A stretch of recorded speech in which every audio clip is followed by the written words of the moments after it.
The monopoly continues.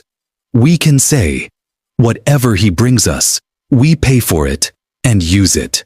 Dear compatriot, if these are companies of the family and clan of Rakmanoff, like everyone else, he conducted healthy competition. We did not talk about the little things. Now, by not paying state taxes, they increase the state budget deficit.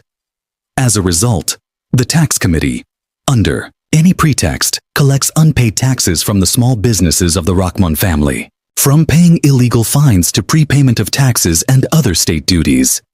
An example of a tender protocol signed by Cfot Pharma on one side and the Ministry of Health and Social Protection of the Republic of Tajikistan on the other. Protocol of opening of tender proposals, number 454600.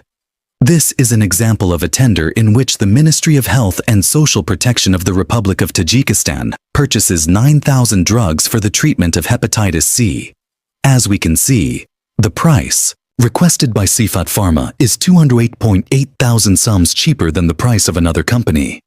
How?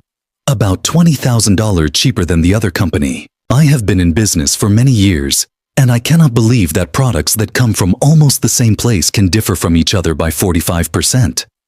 Either the Rakmanoff Families company cares about the nation and sells these drugs at a very low price, or the quality of these drugs is very low, and the Rakmanoff Families company is carrying out medical terrorism against the population of Tajikistan.